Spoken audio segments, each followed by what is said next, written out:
ladies, I can hang out. Getting YouTube ready. I hope this don't do this now. This what you call it. Boom, boom, boom. Do not update. No. Oh, we good. Go live. Okay. I thought I was about to do this little thing that I be doing. Alright, beautiful people. We live, yo. Today is exciting. Yay. I don't know, some people ready for the day. Oh, I don't know what some people ready for the day. Well, we're going to read what our companion reading today. Yo, Trina, hey girl, hey, that's why. Listen, y'all. I'm so excited. Look, I can't even find my printed version, so I got to read it from my online book. I'm glad I downloaded it. All right, y'all. Happy Sunday. Today, Shayla, hey girl, hey. Today is August the 29th, 2021, day 246 of year 3 of reading through the books of the law and the prophets, and of the 3-year consecutive day count. Day 915, 915. Remember, that's without the Sabbath days and the feast day Sabbath days added into the count. Why? Because we rest. We rest, right? Okay. Get these bodies some rest so they can rejuvenate themselves. Today, y'all. Oh, I didn't put 4 here. Did I put? Okay, so today, y'all, we're reading Hosea 4, 5, and 6. And we are going to start a new companion reading. Nikki, hey girl, hey.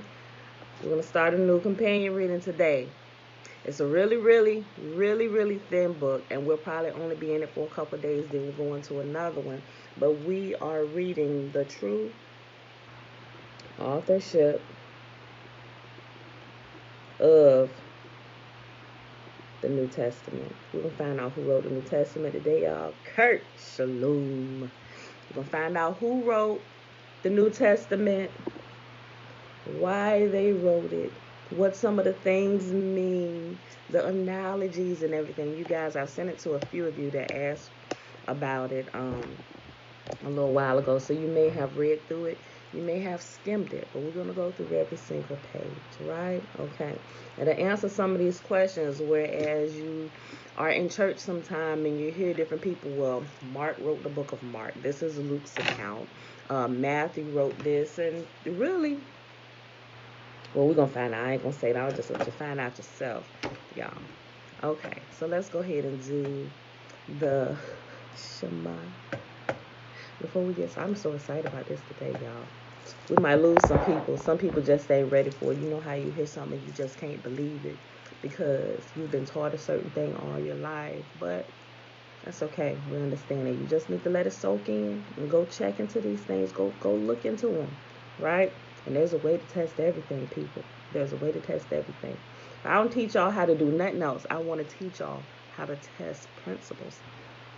And the easiest way to test spiritual principles, if you really don't understand, it's simple. Most people don't want to do it. You simply have to go fast. I'm telling you. Some people don't want to put in that work. They want to argue with you. They want to ask you all kinds of questions. Asking questions is not bad. It's not bad at all. But when you just seem not to be getting or you just can't understand, I'm telling you, this kind does not come out except for by prayer and fasting. This kind of what demons know. This type of unbelief, right? Can't nobody mess with that. Nobody can screw you on the fasting. You can only screw yourself with the fasting, right? So when you fast and when you water fast, those things that you begin to understand and perceive, you know that no human being is giving it to you, right? They show a direct link to the unseen realm, right? And if you're searching for Yah, you know you're looking for him. He know you're coming. So he's waiting for you right there at that place where you should be at, that you will only fast, that you will only find in fasting. Yo, I'm telling y'all. I'm telling you. Hear, therefore, O Israel, and observe to do it, that it may be well with you, and that you may increase mightily, as Yahuwah, the mighty one of our fathers, has promised us in a land that flows with milk and honey. Hear, O Israel. Yahuwah, our mighty one, he is one. And you shall love Yahuwah, your mighty one, with all your heart, and with all your soul, and with all your might. And these words which I command you this day shall be in your heart. And you shall teach them diligently unto your children. And you shall talk of them when you sit in your house, and when you walk by the way, and when you lie down, and when you rise up. And you shall bind them for a sign upon your hand, and they shall be as frontlets between your eyes. And you shall write them upon the posts of your house and on your gates. And Yahuwah commanded us to do all these statutes, to fear Yahuwah, our mighty one, for our good always, that he might preserve us alive, as it is at this day. And it shall be our righteousness if we observe to do all these commandments before Yahuwah, our mighty one, as he has commanded us. All right, y'all. So let's bring Hosea up. Minimize the screen right here. Mom, shalom, shalom. Okay.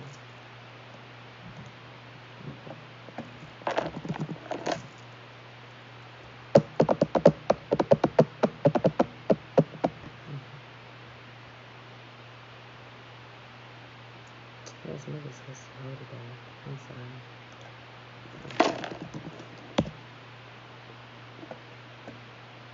What's that? Phone. This is a new version. Okay.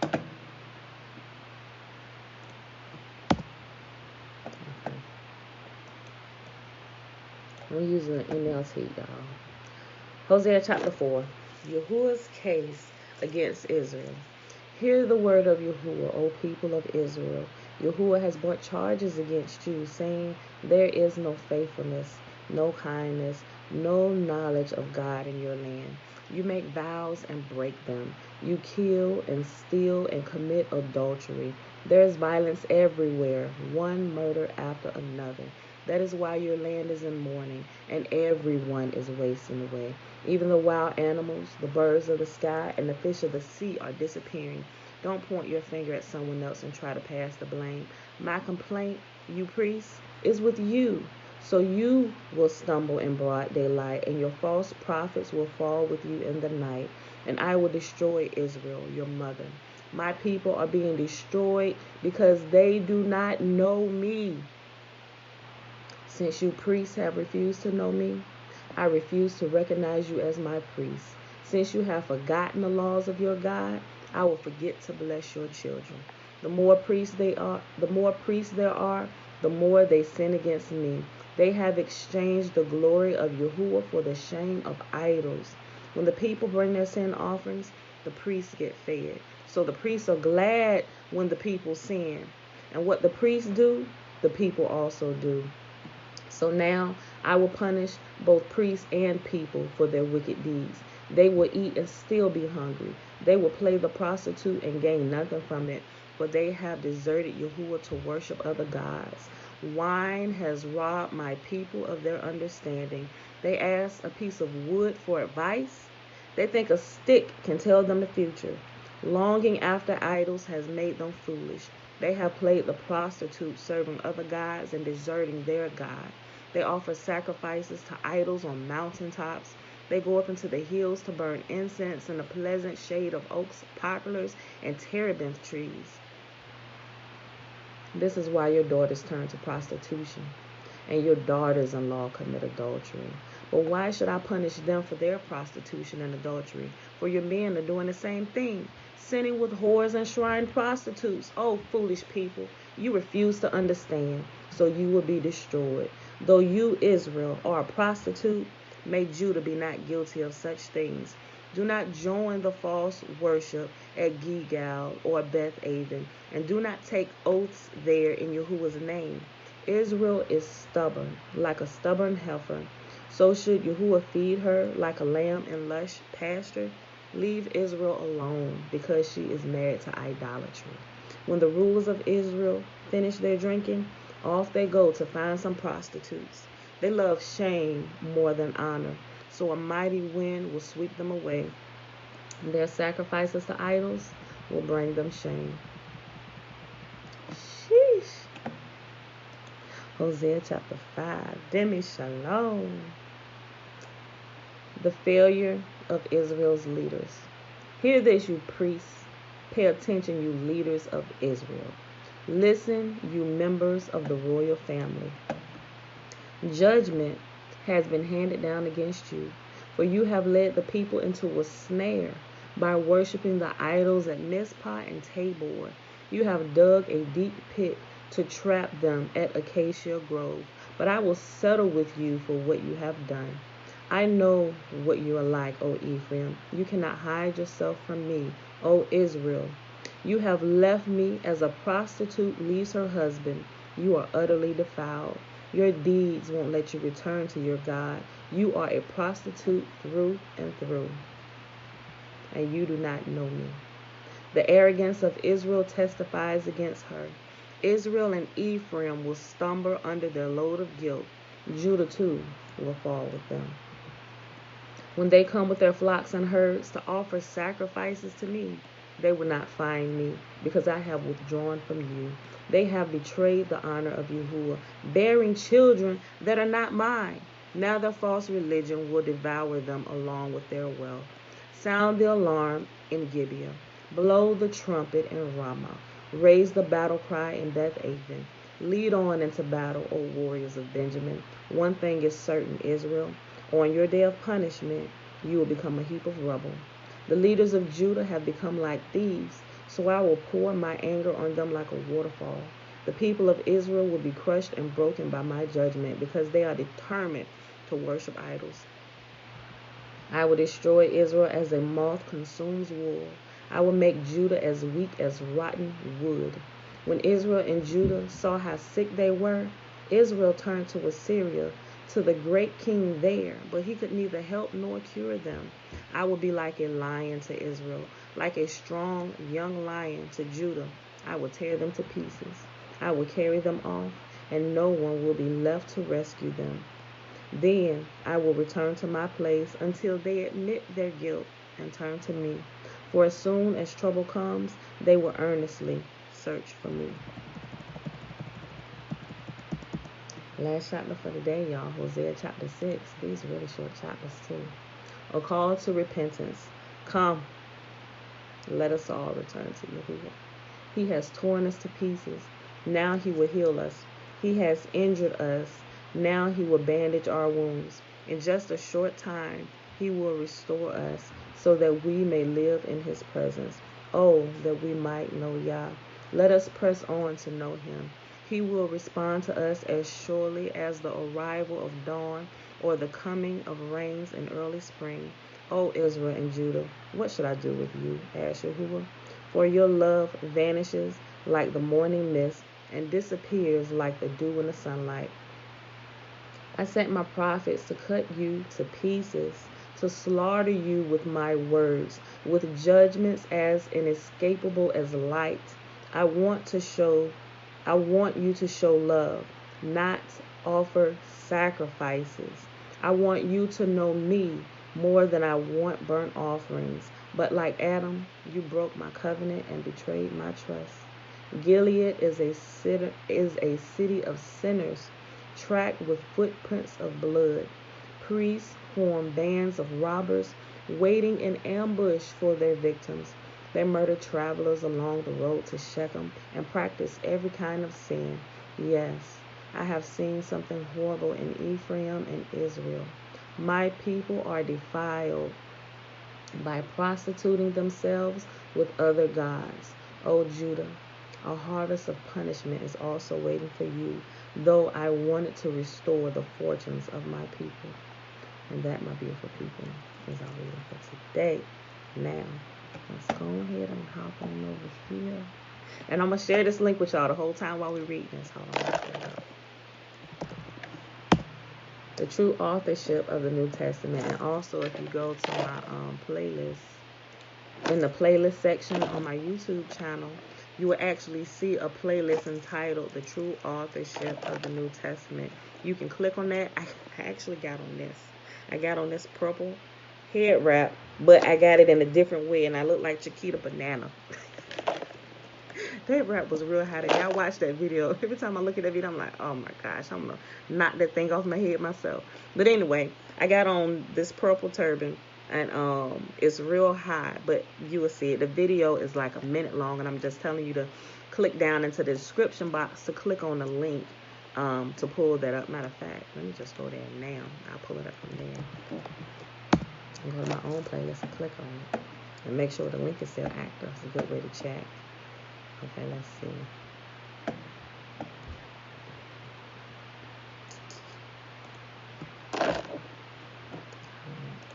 Hold on.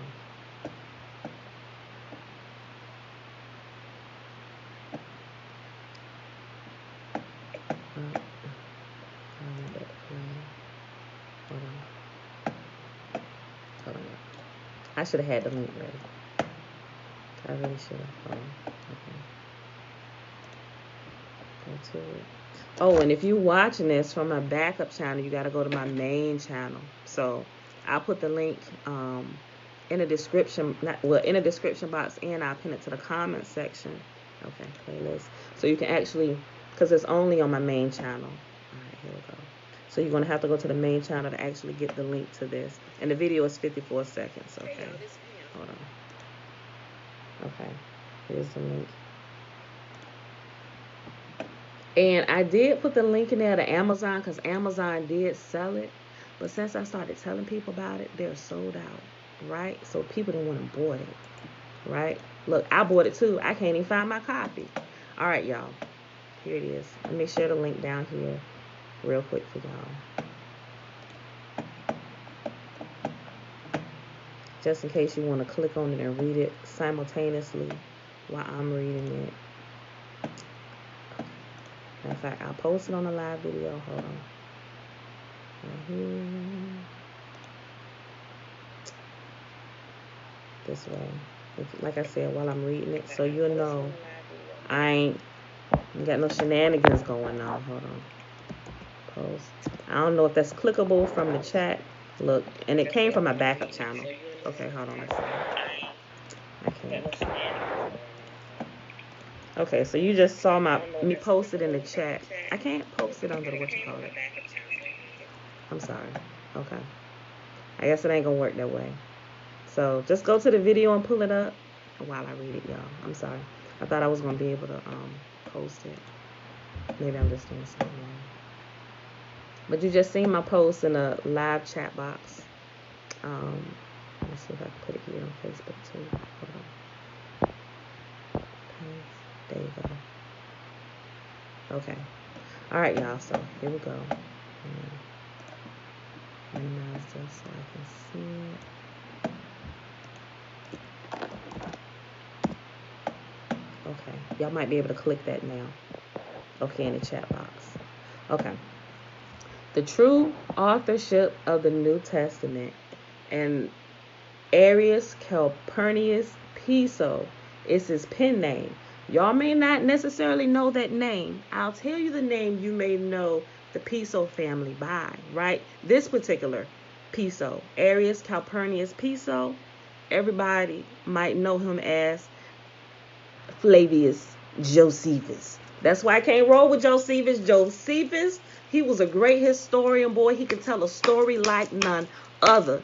He is famous for taking historical events and merging them with fictions, intertwining his own family in as signature marks, and literally making complete fools out of people because they don't do their due diligence. Yo, Levon, blessings. Okay, so here we go, y'all. If y'all got the link on, open it up. Save this. Save this to your books if you got Apple phones. Save the link somewhere so you can go back to it so you can start checking into this stuff, y'all. Okay? If I lose you, I lose you. Come back later when you realize the truth, okay? But I'm going to just read what's in here, right? And you can go start looking into some of this stuff. Now, it starts with this intro. It says, why we welcome you to the inner circle. And it's about displaying what this inner circle is, people. And I want y'all to think about all of this. Think about what he's saying and the state of everything today, what we have found out about who is who, And even in here, you'll see. Let me read. The inner circle or inner ring is the most exclusive club in history. It has consisted of those religious, political, and literary leaders having knowledge of the great secret that the Calpurnius Piso family of ancient Rome, drum roll please,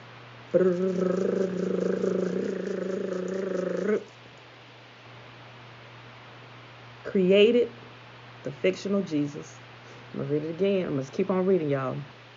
It has consistent. Before y'all start getting mad and putting all kinds of comments, just listen to the whole thing. Just stay with us for the next couple days while we read through all of it. Take it, read it on your own. Go through and start checking into some of the stuff. Then let's talk about this. It has consisted. Let me start over. The inner circle or inner ring is the most exclusive club in history. It has consisted of those religious, political, and literary leaders having the knowledge of the great secret that the Calpurnius Piso family of ancient Rome created the fictional Jesus, the New Testament, the Church, and Christianity. In welcoming the general public to this knowledge, the following introduction is appropriate. Originally, this explanation was designed solely for the Jews, for the purpose of preventing their conversion to Christianity. Remember, think about during Constantine's time, right? How he was trying to merge everybody. He was literally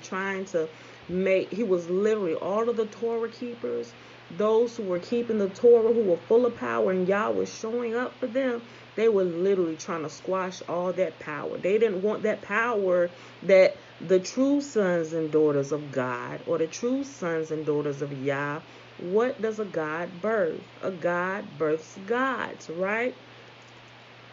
Now, just keep that, hold that while you can't just really understand it, right? Just kind of hold it for a second and listen to what I'm saying as I explain this, right? Some people, you might kind of get off of what I'm saying, but pay attention. Listen. Originally, this was written to kind of keep the Jewish people, the ones who were in the created state of Israel. It was designed to keep them from falling into this trap that they had set for everybody else, right? They wanted them to be aware of the shenanigans they was about to pull on the entire world, right? They don't want y'all falling into this whole Messianic thing, right? Listen. Originally, this explanation was designed solely for Jews, for the purpose of preventing their conversion to Christianity. It was not intended for Christians nor other non-Jews. No exclusivism was intended, rather concern for the faith of others. The purpose of this booklet was to inform Jewish Christians and Jewish Jews of the true account of the creation of Christianity. In the 1st century AD, Jews were 10% of the population of the Roman Empire. Today, after 1900 years of suffering persecution, forced conversion, exiling, murder, and the Holocaust, the Jews are but 1/4 of 1% of the world's population. And today, Jews are being attacked by modern versions of the age-old problems. Now, keep in mind, although he is talking about the Jewish people, remember, what he's saying is still true. They just have substituted the real Jews or the real Hebrews for this particular people. So now when they're saying Jews, and they even throw the Holocaust in there, they had to throw in some kind of event that was kind of directed at them to kind of make all these other events in history seem like they were directed at this particular people. But it's really talking about the true descendants, right? Okay, just remember all of this stuff, y'all. The purpose of this booklet was to inform Jewish Christians and Jewish Jews of the true account of the creation of Christianity. In the 1st century AD, Jews were 10% of the population of the Roman Empire. Today, after 1900 years of suffering persecution, forced conversion, exiling, murder, and finally the Holocaust, the Jews are but 1/4 of 1% of the world's population. And today, Jews are being attacked by modern versions of age-old problems. Firstly, there are a number of groups of what are called Messianic Jews or Hebrew Christians or completed Jews whose leaders are engaged in the twofold business of one, listen, we talk about this all the time, collecting money from Christians, their churches, and their Christian organizations, and two, using the money thus collected to evangelize the more confused and or unsophisticated of their Jewish brethren into changing their religious affiliation to become Christians. I told you, Christianity is nothing but a prostitution ring to extract everything you got. Okay, this ain't the first time y'all heard this if y'all haven't been on this channel. Okay. Secondly, still today, other Christian groups continue to manipulate their readers and listeners. Yes, baby. You left this. I left this. Oh, thank you, baby. Thank you so much. No. Yes. Oh, I didn't leave that. I actually gave that to Jeremiah to read. Okay. Where's that cake? Somebody ate it. It's not in the refrigerator? Oh, somebody ate the last pieces of cake. Sadly, still today, other Christian groups... Here's the ice cream. And the ice cream too, sis. They did. I went to sleep. That happened while I was asleep. Okay, I'm reading, Pooh. Secondly, still today, other Christian groups continue to manipulate their readers and listeners by preaching hatred towards Jews. Some attack Jews by attacking the state of Israel. They claim the Holocaust was a lie created by Jews to justify Israel. They continuously present the account of the 1967 wartime attack on the USS Liberty with their cry of Jewish conspiracy. Other groups claim that they, white Christian Americans, are somehow descended from the northern 10 tribes who were carried off by Assyria in 720 BC, and that they, not the Jews, are the modern-day Israel, and that Jews are satanic rejectors of Christ and have no right to exist. All this is done in the name of Christ, while the money continues pouring in.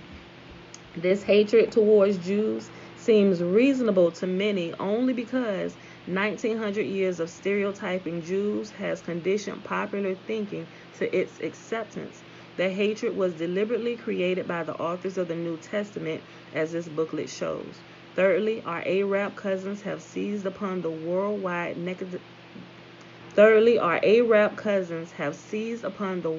worldwide negative image of the Jews to likewise manipulate for power. They and their communist friends dominate the United Nations so that it spends 50% of its total time attacking Israel by every conceivable excuse. Many Christians, as well as Jews, have wondered at this continued manipulation of hatred. Christians have also wondered at just why the Jews did reject Jesus. They have doubted the Jesus story, but there were no answers available for their questions. Many have been clearly pleased to attain and read this explanation. Therefore, it is to seekers of truth of all possible persuasions that we respectfully submit the information in this booklet. The next section says, praise Piso, right? You know how they say praise Jesus? They really should say praise Piso, and you're about to find out why. And also, this book was written in 19,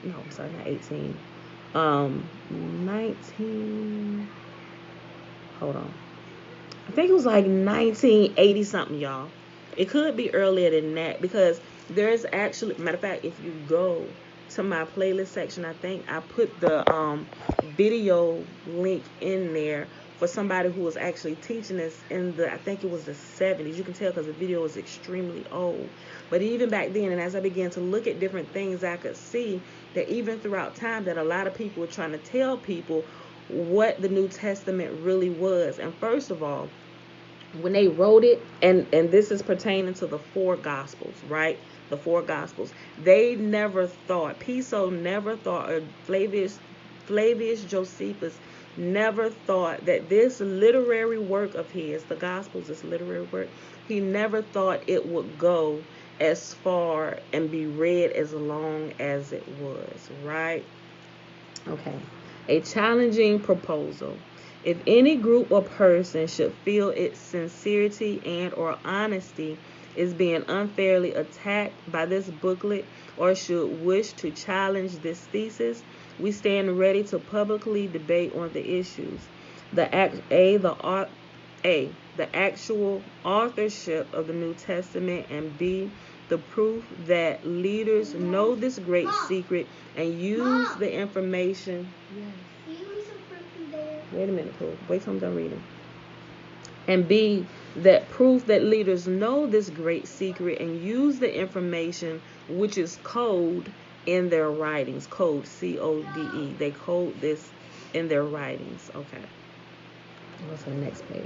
Okay, so that was the introduction. And then you have the table of contents, which lists each like little section of the book. So the first one is the great secret, then the Jews reject the story, the authorship of the New Testament books, the numerical code systems, sounds, animals, and illusions, the family in the New Testament, the creation of the church, how to find Josephus as the author, the proof that Josephus was really Calpurnius Piso, the inner circle, and then the last section of this book is called The Truth Makes Free. And it's on, it's like 28 pages, and the last chapter starts on page 25. Okay, it was copyright. This was made the year I was born, 1979.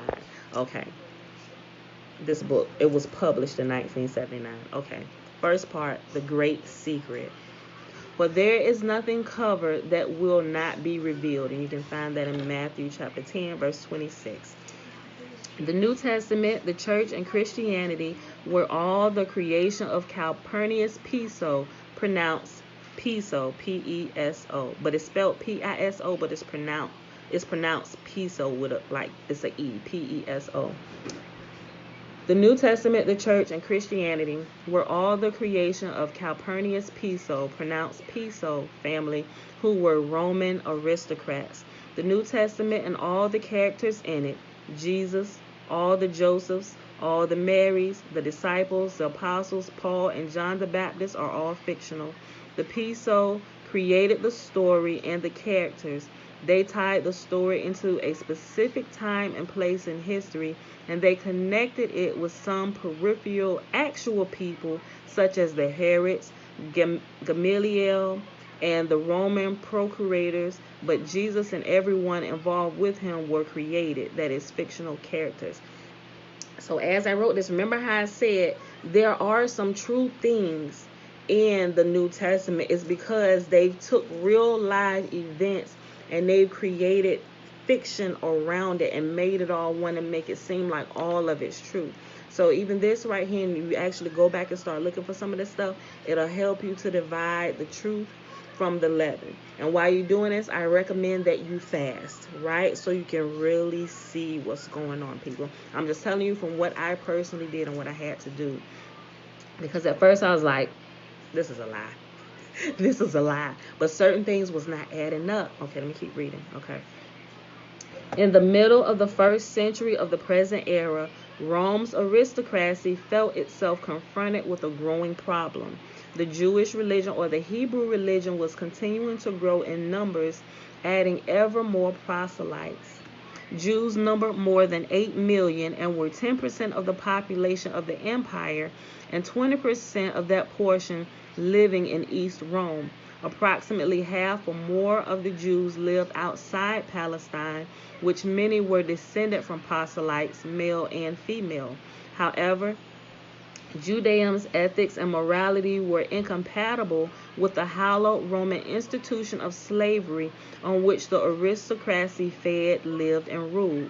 They feared that Judaism would become the chief religion of the empire. The Roman author Aeneas Seneca, y'all probably familiar with that name, Seneca, tutor and confidant of Emperor Nero. I'm sure y'all familiar with Emperor Nero as well. Emperor Nero suggested in a letter to his friend Lucilius, a suedum of Lucius Piso, that lighting candles on Sabbaths be prohibited. Seneca is later quoted by St. Augustine in his City of God. Although the quotation does not exist in Seneca's extant writings as charging that the Sabbath customs of the most accursed nation, they call us the most accursed nation, the Hebrew people, right? The Sabbath customs of the most accursed nation have gained such strength that they have now been received in all lands. The conquered have given laws to the conqueror. The family headed by Seneca's friend Lucius Piso was confronted with an allied problem more personal to it. They were the Calpurnius Pisos, who were descended from statesmen and consuls and from the great poets and historians as well. Gaius Lucius Calpurnius Piso, the leader of the family, had married Arria the younger from her grandfather's name, Aristobulus. This made Lucius Piso's wife the great-granddaughter of Herod the Great. Remember, the Herods were real people, right? Okay, y'all be tracking along now. I'm going to need y'all to do some historical research like I've been doing it, all right? Repeatedly, religious-minded Judean zealots were staging insurrections against the Herodian rulers of Judea, who were Piso's wife's relations. Piso wished to strengthen his wife's family control of the Judeans, or of the Hebrews, right, or those from the kingdom of Judah. The Pisos searched for a solution to the two problems. They found it in the Jewish holy books, which were the foundation both for the rapid spread of the religion for the zealots' refusal to be governed by Rome's puppets. The Pisos mocked but marveled at the Jewish beliefs in their holy books. Therefore, they felt a new Jewish book would be the ideal method to pacify the Judeans and strengthen their in-laws' control of the country, right? So think about it. If we keep y'all's commands and we know it, and they know if we're devoted and we're devout towards Yah, that we're not going to go against what he says, right? So they found a way to infiltrate the Hebrews. Let's create another Jewish book. Tell them we found it, right? And let's distribute this, right? Now, our people should have known better. They should have known better. Wait a minute, I ain't never heard this before. They should have known better, right? Listen. About the year 60 AD, Lucius Calpurnius Piso composed Marcus, the first version of the Gospel of Mark, which no longer exists. He was encouraged by his friend Seneca and assisted by his wife's kinsman, the young Perseus, the poet. Nero's mistress, later his wife, Poppaea, was pro-Jewish, and Nero opposed the plan. The result was the Pisonian conspiracy to assassinate Nero, detailed in the historian Tacitus. But this attempt failed when he aborted the plot. Instead, Nero had Piso and Seneca and their fellow conspirators executed by forcing them to commit suicide. He exiled Piso's young son Arius, spelled Arius herein, who appears in Tacitus under several names, including Antonius Natalis. Nero sent young Piso to Syria as governor. That post also gave him command of the legions controlling Judea. His own history records his service in Judea in the year 65 under the name of Gessus Florus, and in 66 the Suedum Cistius Gallus. This Arius Calpurnius Piso deliberately provoked the Jewish revolt in 66 so he could destroy the temple in Jerusalem, for the Jews were unwilling to accept his father's story and thereby become pacified by it as was intended. However, his 12th legion was caught by the zealots in the pass of Beth Horon and almost lost.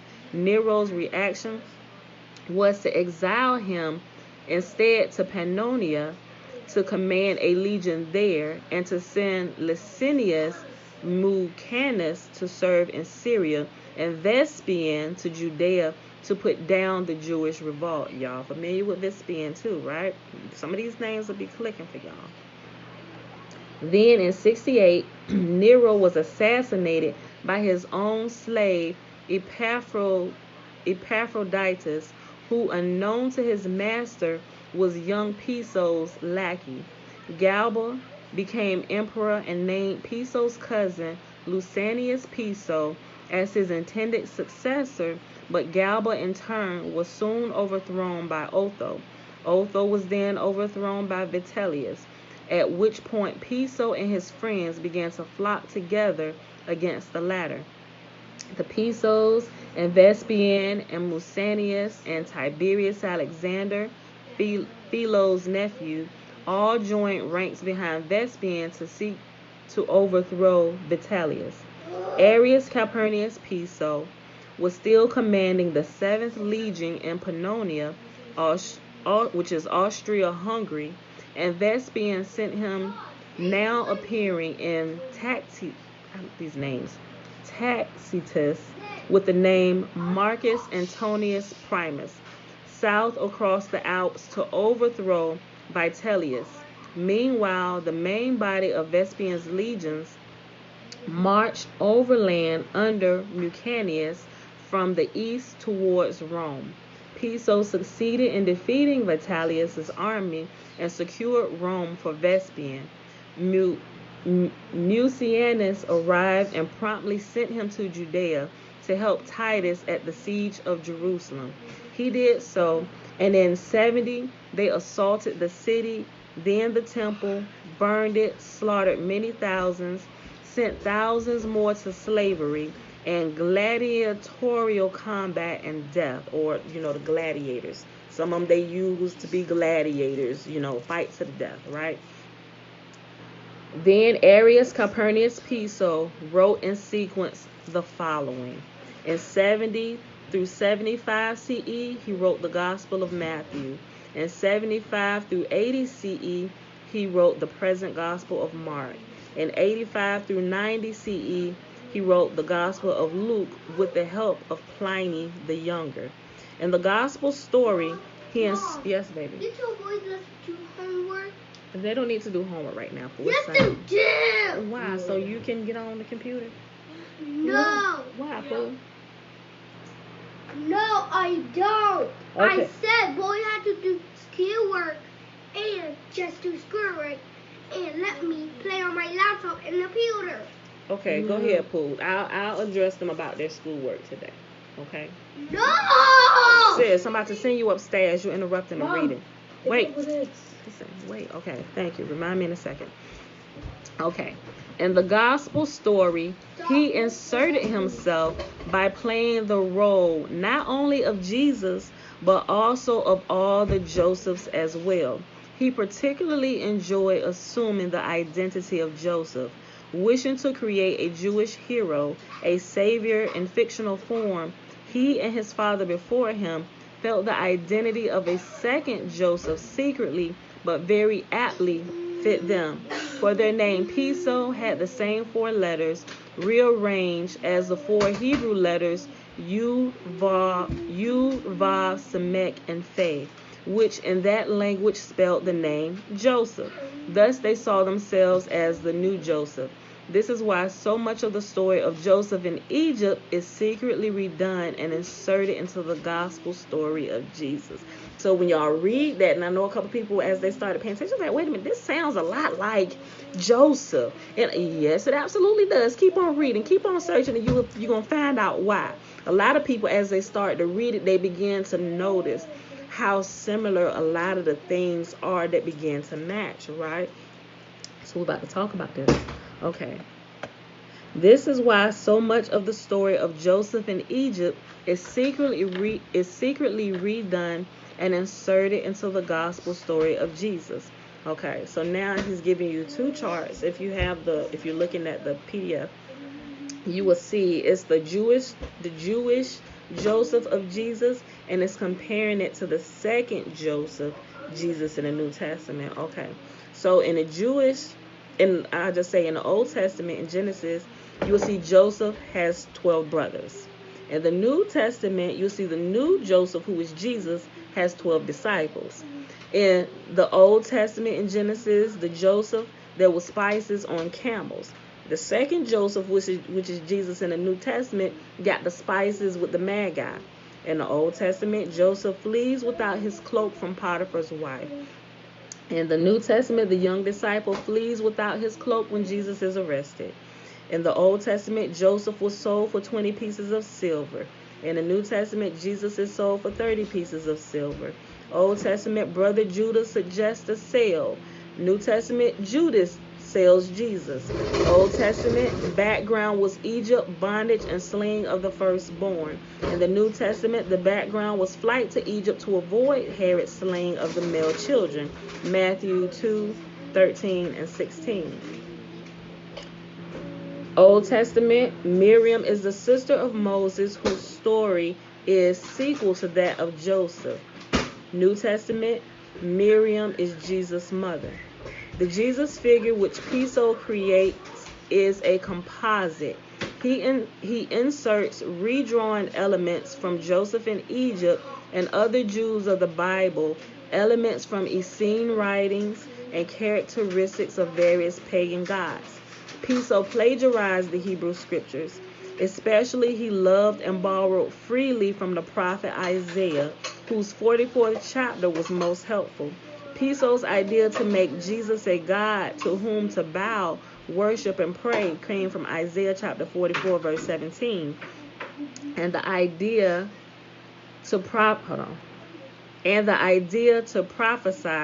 in the Gospel of John and in the writings of the church fathers. The prophecies fit Jesus for the same reason Cinderella's slippers fit her feet. The Jesus story was deliberately written in such a way that it would fulfill the prophecies.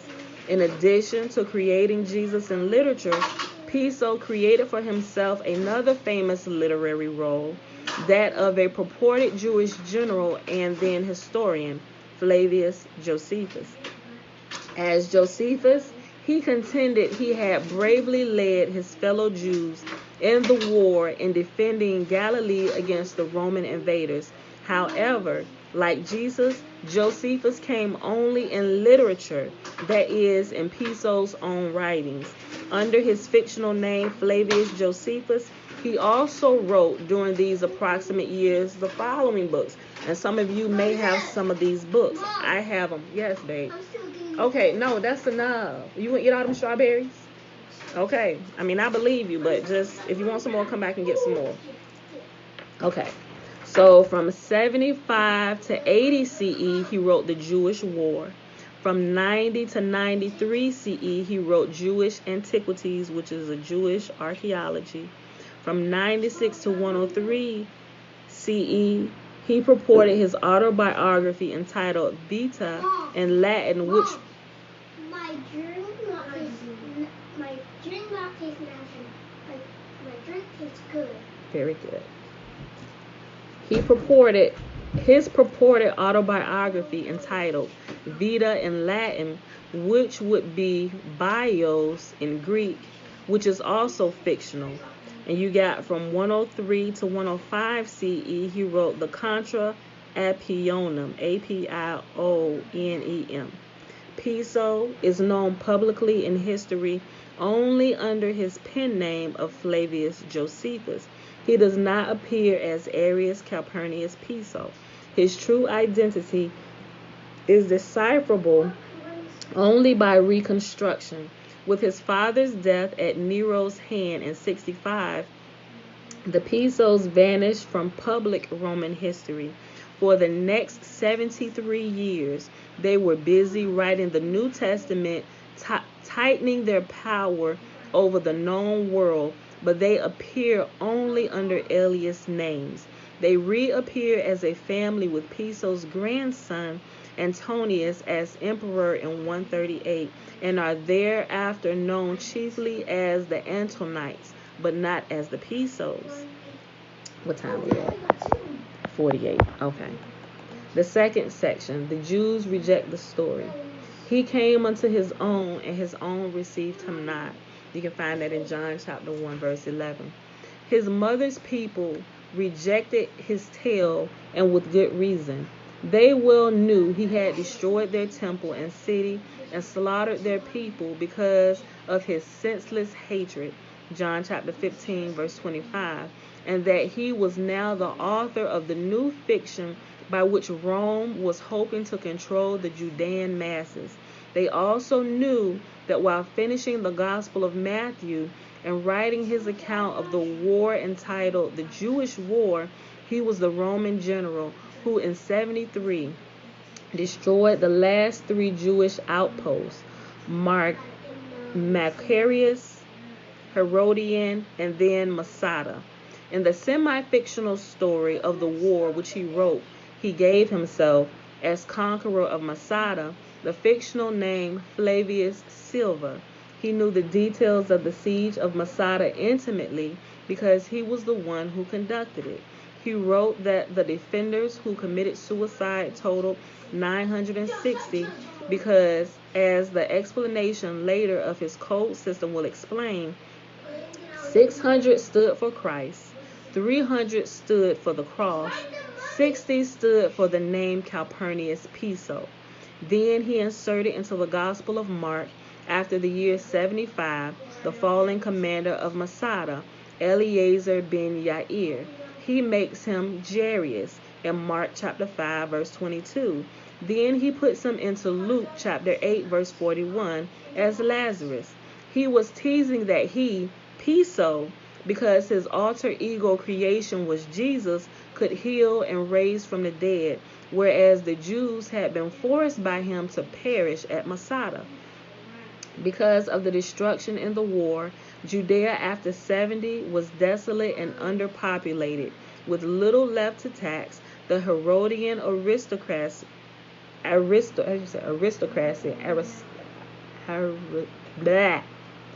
aristocracy had gone to Rome permanently to live.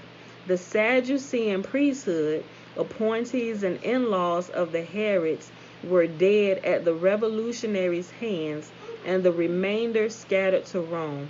Even the Essenic or the Essene visionaries, and some of you all may have heard of the Essene's Gospels, all of this stuff is included, y'all. If y'all have done enough research and pulled enough resources, you're familiar with a lot of these things that are being said. And hopefully you'll be able to start putting some of this stuff together, right? Even the Essenic visionaries in the desert were dead at Piso's hand. The only surviving Judean leadership were the non-political or fence-straddling Pharisees, who after 70 changed their names to rabbis. The remaining Judean looked to them for guidance. Their leader, Yochanan ben Zakkai, had obtained Vespasian's permission to establish a school at Yavna. In return, the rabbis now taught pacifism and accommodation to Vespasian's imperial wishes. But unlike the Herods before them, they were not fully practical, for they refused to accommodate Piso's wishes as to religion. They refused to instruct their people to accept his story. The little man in the sycamore tree in Luke chapter 19, who became a follower of Jesus, Rabbi Gamaliel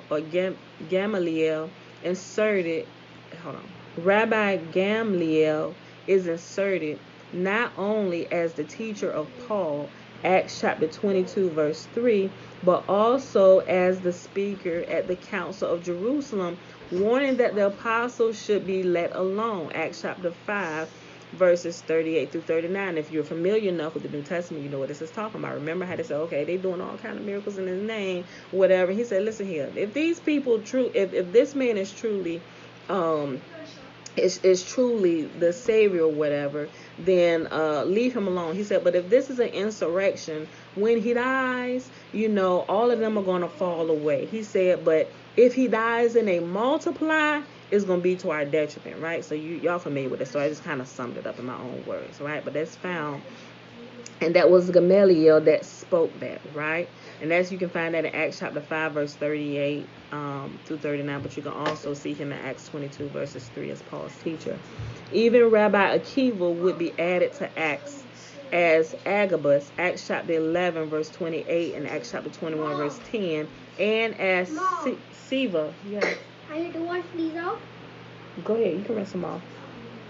And as Sceva in Acts chapter 19, verse 14. And y'all probably familiar with that name, with the whole story about the 7 sons of Sceva, right? Okay.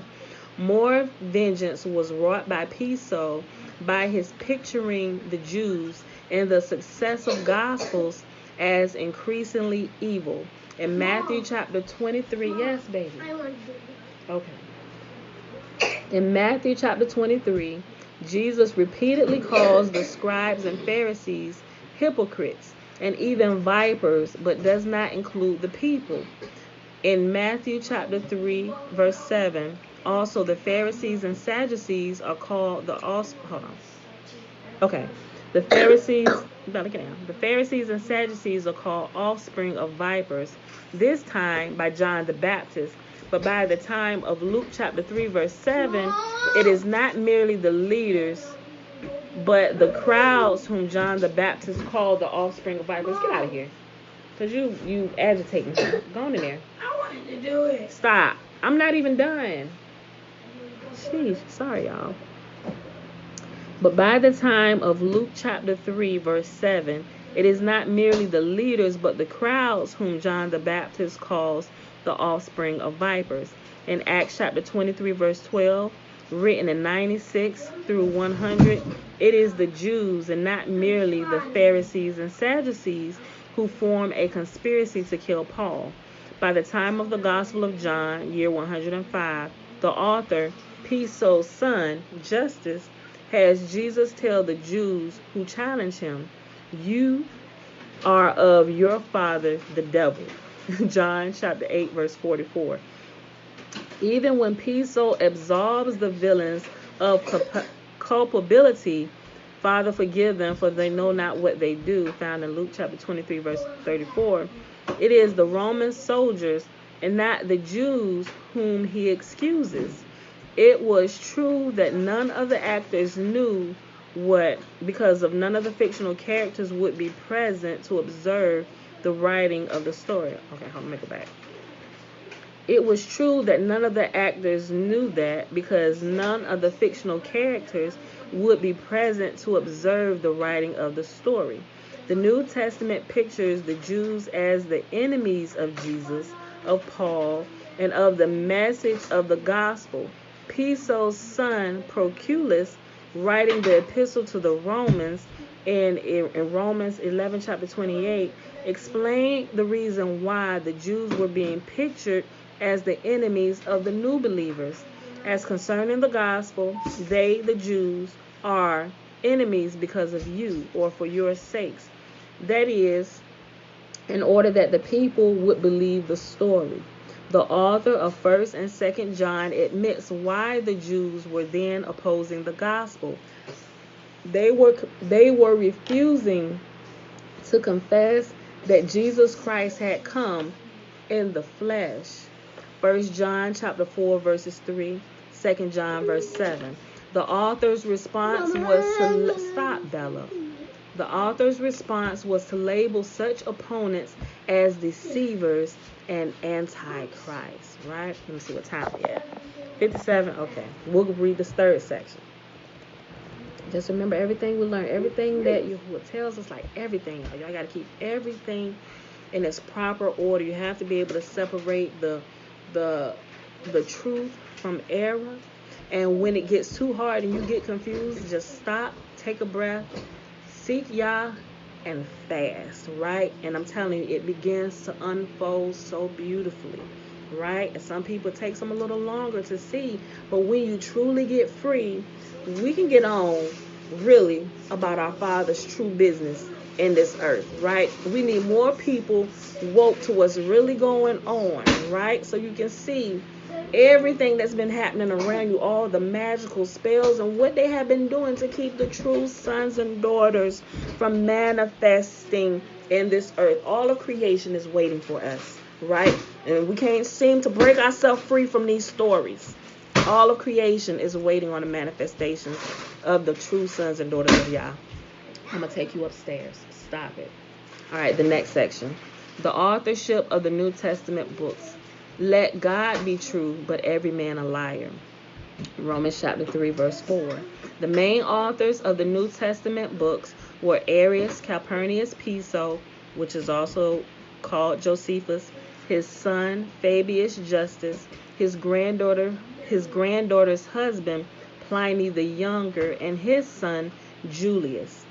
Following is a list of the actual authorship of each of the books of the New Testament. Okay. So I'm going to name the books, the year it was written, and the actual author of that book. Okay. So the original book of Mark was written in 60 CE, and the actual author was Lucius Calpurnius Piso. The book of Matthew was written in 70 CE through 75, and it was written by Arius Calpurnius Piso. Bella, get down. The present book of Mark was written from 75 to 80 CE, and it was also written by Arius Calpurnius Piso. You got the book of Luke, which was written from 85 to 90 CE, and it was written also by Arius Calpurnius Piso with Pliny's help, right? Pliny the Younger. Google Pliny the Younger. You'll find out, and he'll kind of lead you to the whole Piso clan and the Josephus and all their shenanigans, y'all. Okay, the Acts of the Apostles. It was written from 96 to 100 CE, and chapters 1 through 15, AC Piso with Justus' help. Chapters 16 through 17 of the book of Acts by Justus. Chapters 18 through 28, some written by Justus and some written by Pliny. The book of Romans was written in 100 CE by Proculius Calpurnius Piso. 1 Corinthians, Galatians, and Ephesians was written from 100 to 103 CE by Pliny the Younger. 2 Corinthians and Ephesians was written from 103 to 105 CE by Justus. Colossians was written from 106 to 107 CE by Justus with his son Julianus' help. 1 Timothy was written in 105 CE by Pliny the Younger.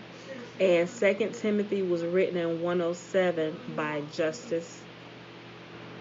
The book of Titus was written in 103 to 105 CE by Pliny the Younger. You will see Pliny or Pliny the Younger, but it's the same person, right?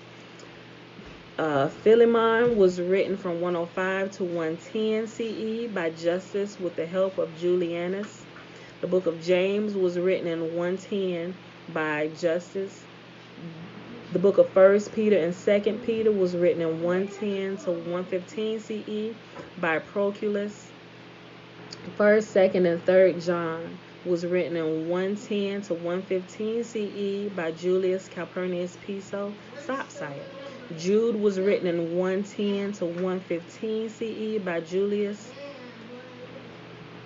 Revelation was written in 136 to 137 CE by Julius.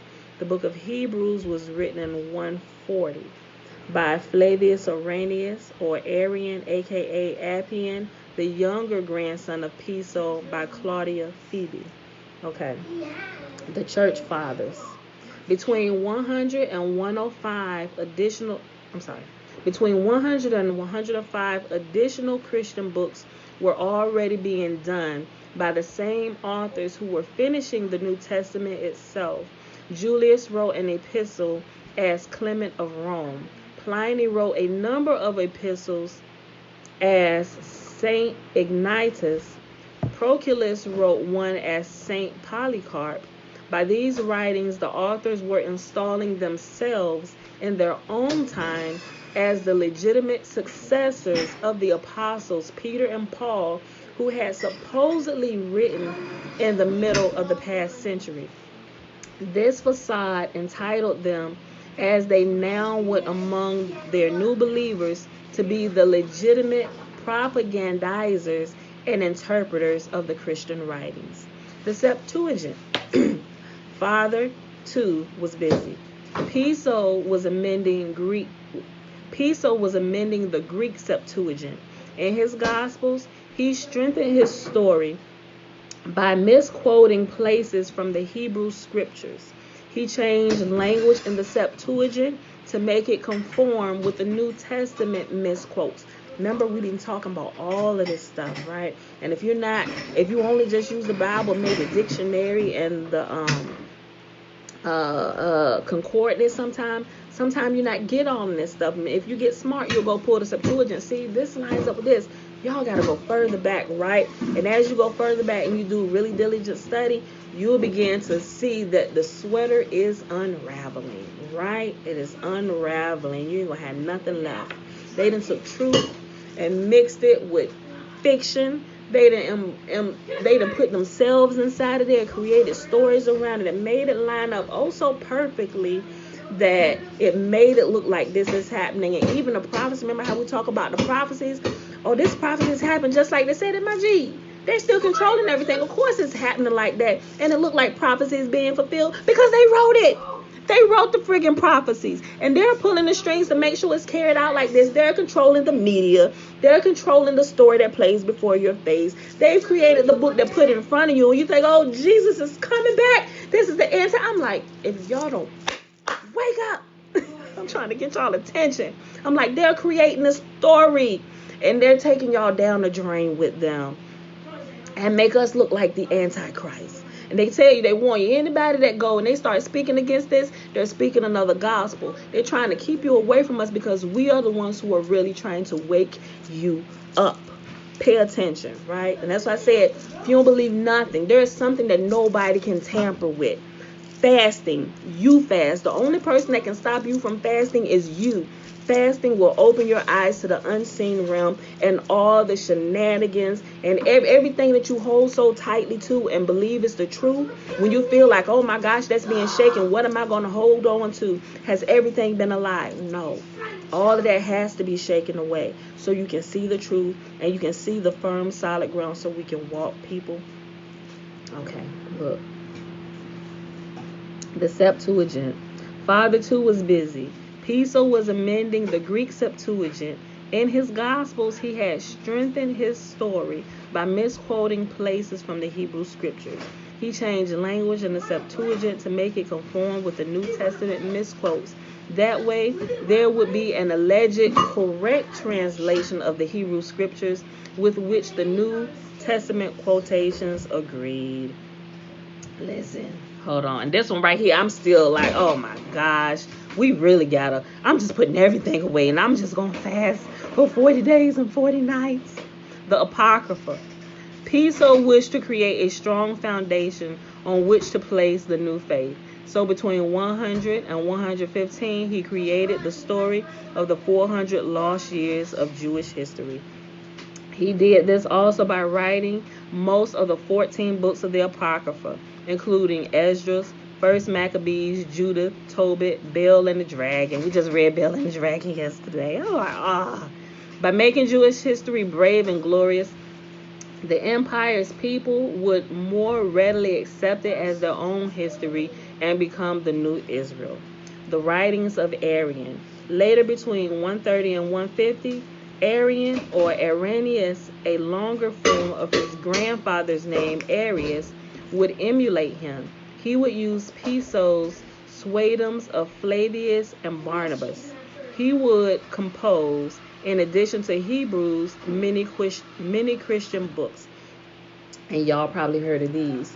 The Shepherd of Hermas, Barnabas, the Diachi, Martyrdom of Polycarp, Epistle to Diognetus, as well as the 24 volumes on Roman history, an account of Alexander's campaign into India, the writings of the purported astronomer Ptolemy, and the lecture notes of Epictetus, his Stoic instructor, whom he created. What time we at? An hour. Okay.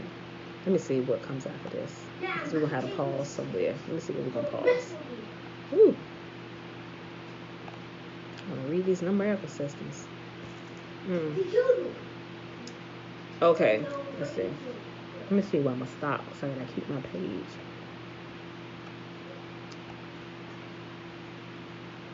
Okay, let's go through the numerical system. We're going to read the numerical codes, and after the numerical codes, we'll stop and we'll pick it up tomorrow with the rest of this. Okay. The numerical codes. Putting 2 and 2 together and getting 22. Piso wished to ensure that no other writers nor family could ever lay claim to the authorship of his and his family's great work. So he inserted various systems of code.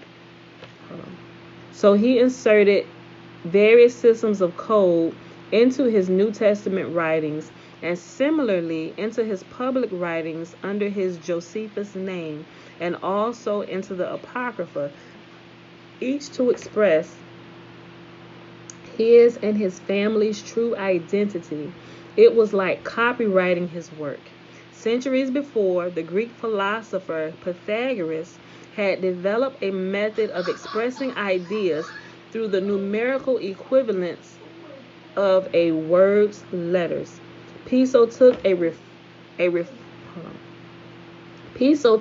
refined this Pythagorean mathematics and by it utilized Greek numerical code.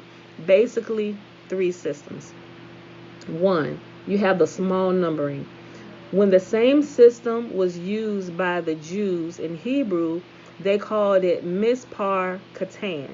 Each letter in Greek had a numerical equivalent, but in small numbering, the zeros were deleted.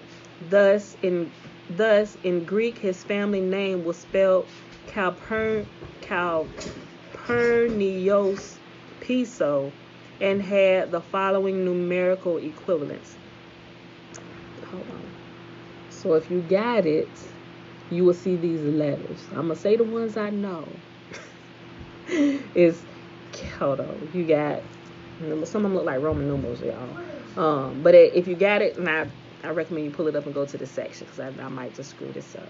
You got K-A, it look like 2 I's, O-T-P-N, I-O, and Zeta, the backwards, the E, it look like, I don't know.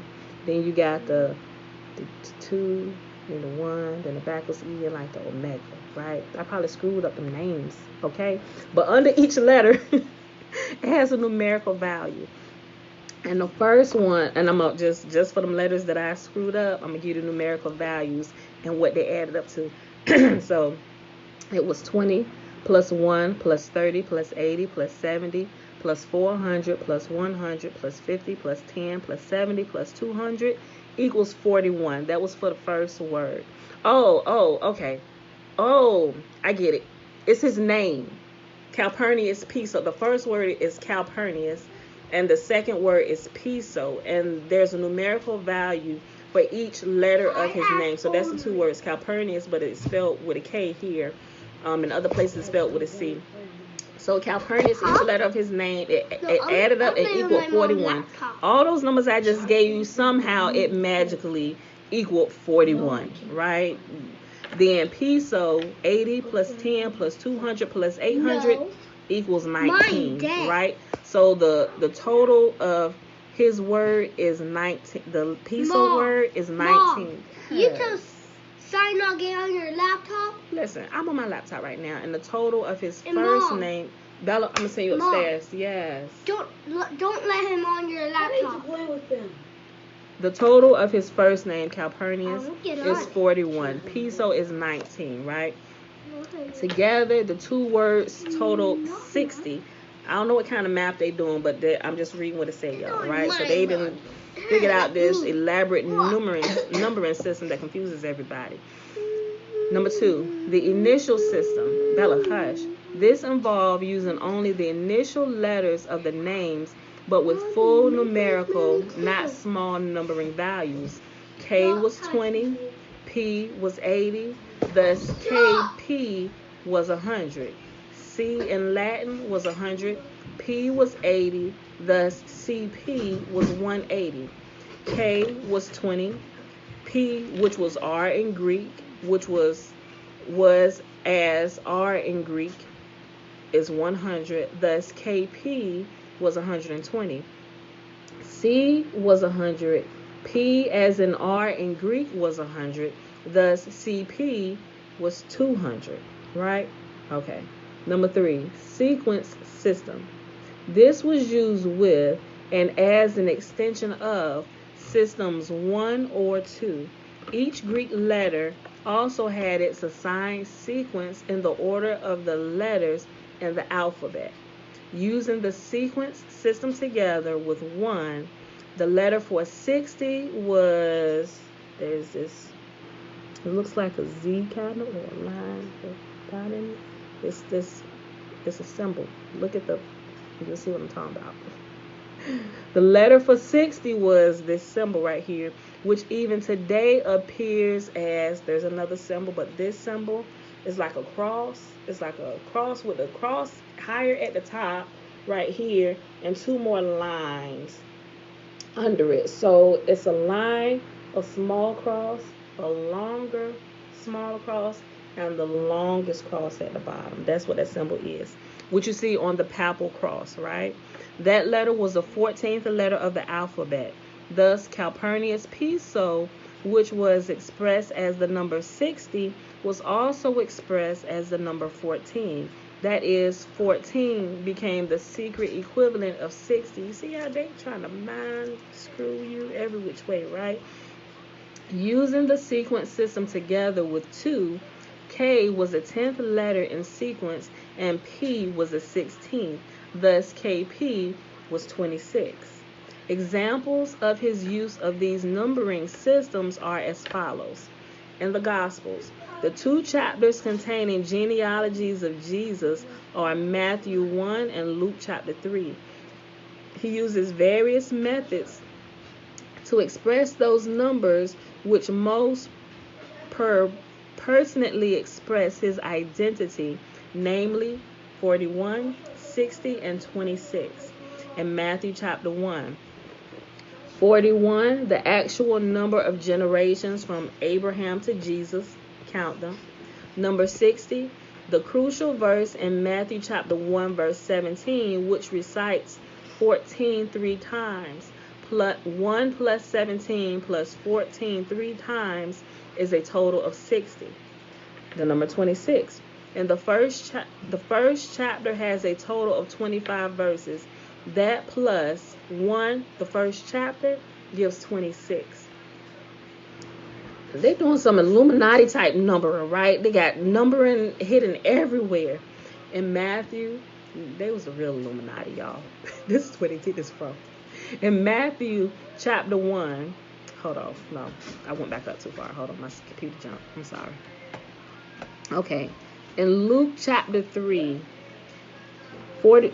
In Luke chapter 3, 41 in the 3rd chapter has 38 verses, total being 41. The number 60 in Luke chapter 3, the generations from Jesus back to Abraham, count them, are 57. 57 plus the 3rd chapter totals 60. The number 26, the crucial verse in Luke chapter 3, verse 23, which recites Jesus' age as 30.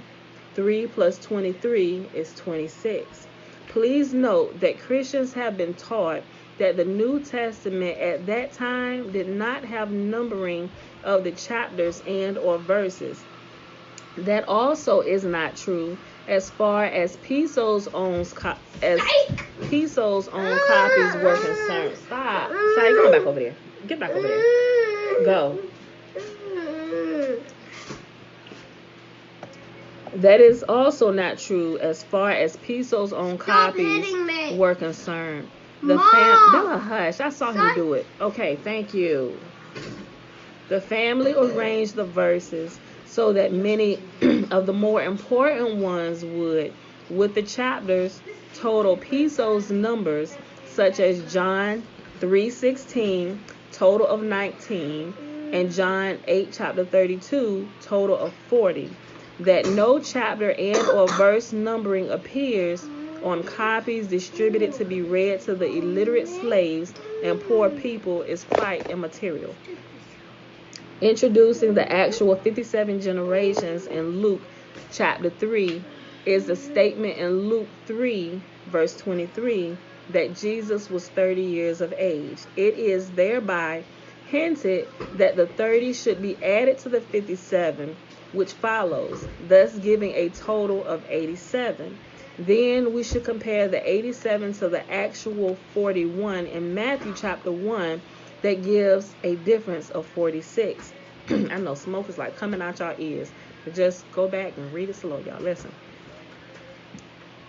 46 was Jesus Christ in small numbering, as when in the Gospel of John, the Jews tell Jesus that the temple was being built for 46 years. But Piso had an even more pertinent reason for using this involved method to secretly insert 46 in connection with 41. You need to get some tissue and blow your nose. It is thereby hinted. Hold on.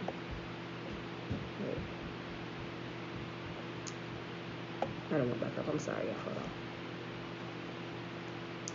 But Piso had an even more pertinent reason for using this involved method to secretly insert 46 in connection with 41.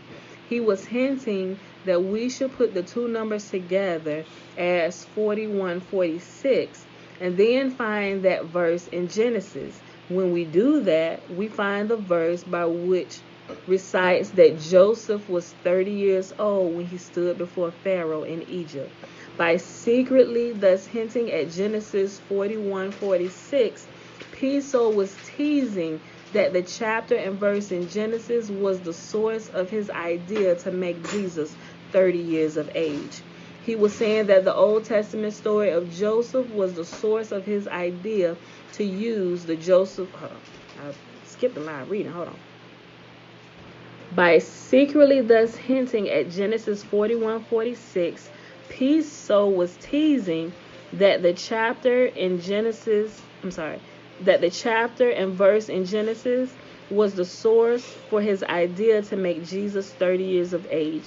He was saying that the Old Testament story of Joseph was a source of his idea to use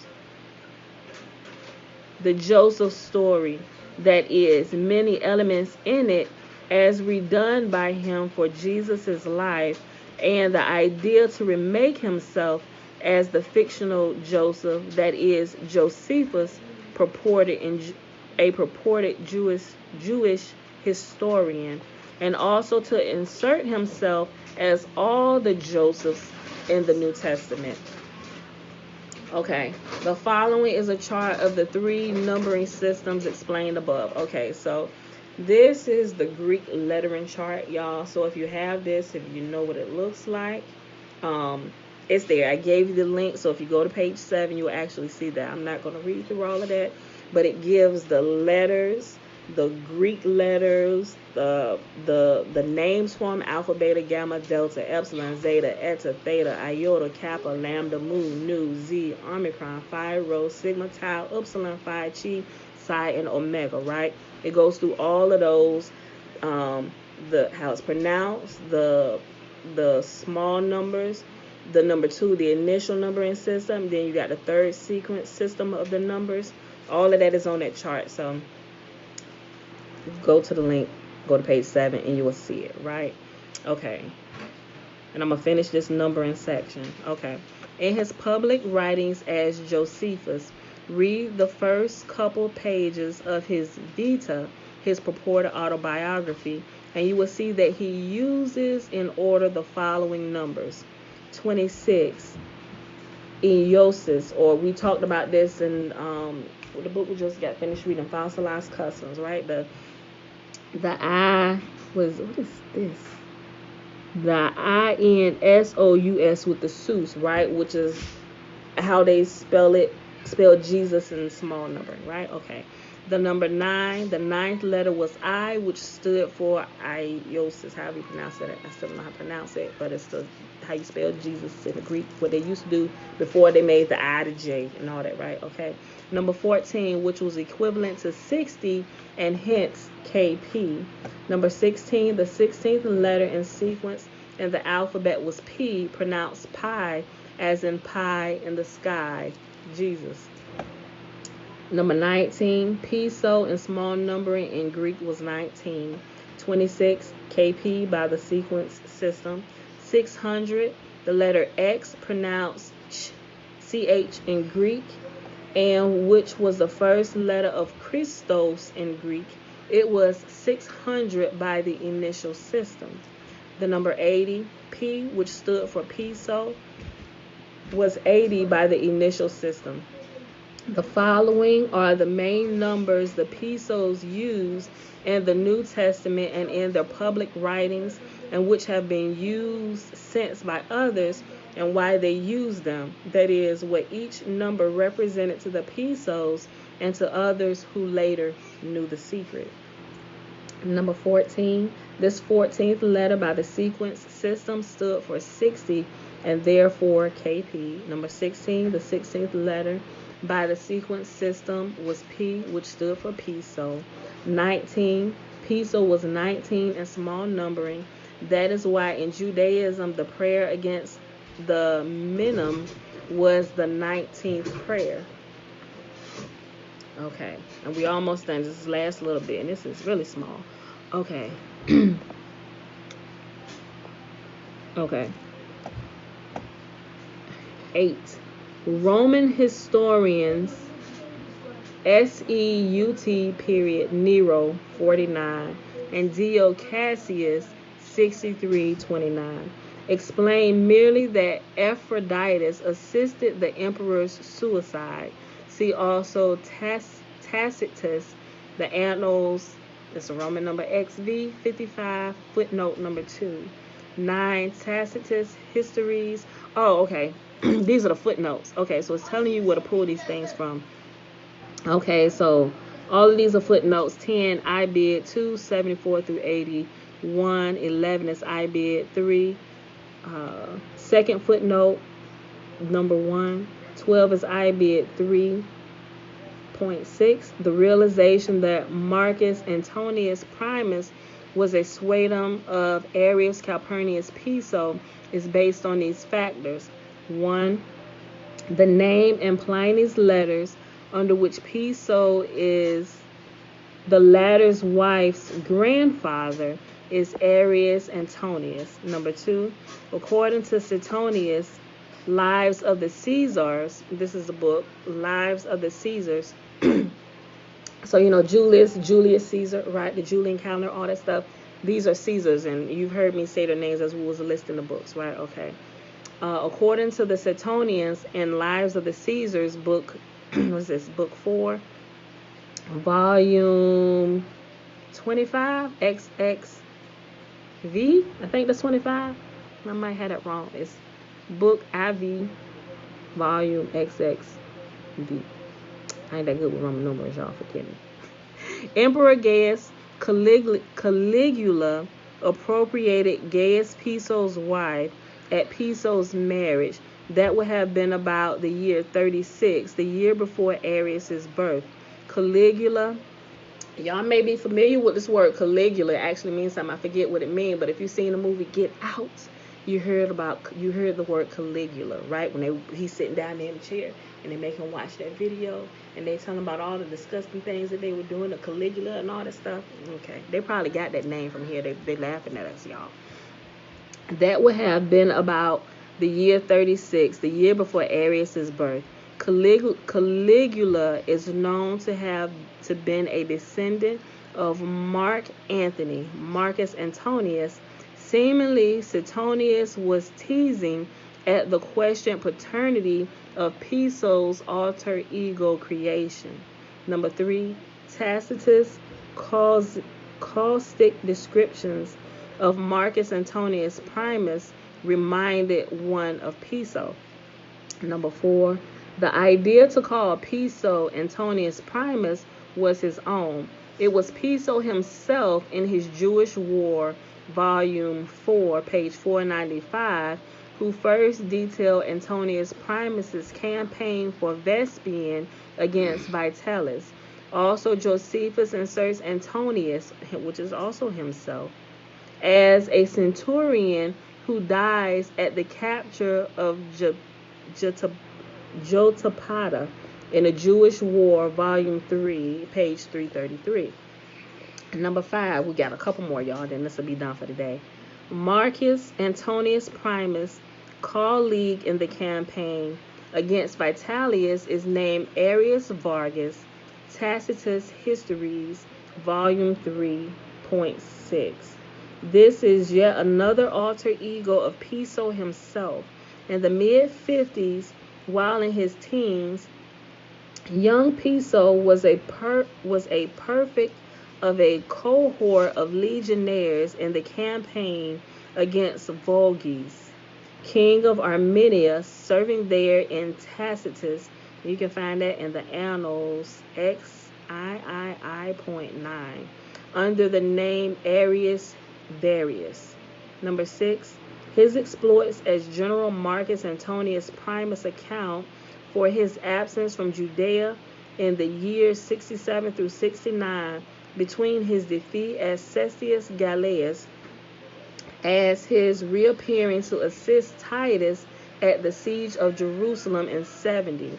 Rather than being Vespasian's prisoner in chains, he was his general, advancing on Rome in his behalf. And the last one, 13, Tacitus Histories, Volume 3, pages 82 through 86. Also, the supreme authority was exercised by Antonius Primus, Ibid, Volume 4.2. And that's what we're going to pause at for today. Y'all know that was a lot. Thank y'all for hanging in there with me. But y'all got to know this stuff, so y'all can just kind of put this story together. So that's why we're reading it. And even after we get done with this, we're going to read a deeper account of multiple details about the creation of this entire story. And if you don't have it, you can get it. It's called Caesar's Messiah, right? So we're gonna hear about that. Maybe y'all stay, maybe y'all won't. Maybe y'all ready for it, maybe y'all not. Either way, we're gonna be here reading it, right? You can join in. If it's too much, you just need to step away for a while and just process this and go pray and fast. I'm telling you, do that, right? Let y'all lead you. It's going to piss you off because we've been made fools of for so long. But once you get over that and you learn to trust God and develop hearing his voice, he's going to lead you and guide you. And he's going to help you put away some of these things that you have made idols in your life for oh so long. He's going to help you put it away. Because some people like, well, what do I do with Jesus now? Like, what do I do? I thought this was who I was supposed to worship when Yahuwah said, you worship me and me alone. What do I do with this? And I tell people, I say, just take it and just put it away, right? Repent and turn to Yah, right? Help him wash away all the foolishness, wash all the scales off your eyes so we can really get on about our Father's business, right? All right, y'all. So with that being said, I really hope y'all enjoyed the reading for the day. Y'all, it is Sunday, August the 29th, 2021. Day 246 of year 3 of reading through the books of the law and the prophets, and of the 3-year consecutive day count, day 915. We read Hosea chapter 4, 5, and 6, and we read the true authorship of the New Testament. I gotta go back here to the pages. Hold on.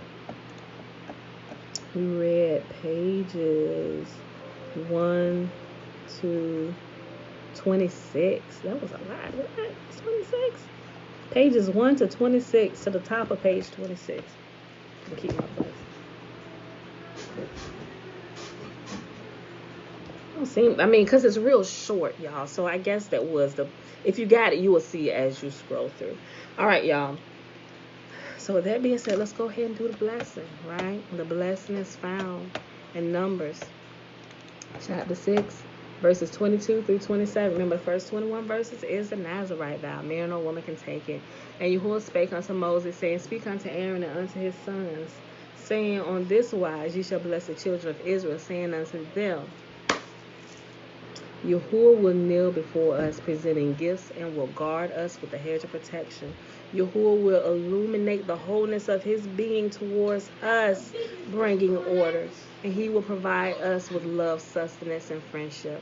Yahuwah will lift up his wholeness of being and look upon us, and he will set in place all we need to be whole and complete. and they shall put my name upon the children of Israel, and I will bless them. All right, beautiful people. Mom. That is it. Mom. I ain't seen no questions, so I think everybody was quiet and listening, just kind of taking it in. So hold your questions to the end. Take a copy of this book. I posted a link, and once this gets done, I'll post it in the comment section. We'll talk about it. We can talk about it and go through some of this stuff. But take your time, click on it, save it, start looking at some of them references, going through some of that stuff, y'all. Mom. And you do your own due diligence. Mommy, you to see if these things be true. With that being said, y'all, we gotta go. Here we go. The shenanigans is starting. Okay, so let's go ahead and end the video. I love y'all. Thanks for hanging out. No, you can't. This her thing. No, all right. It's not. Well, it's hers. I don't want to hear her holler. Go ahead, sis. End the video. All right, y'all. I love y'all. Enjoy y'all Sunday. Peace.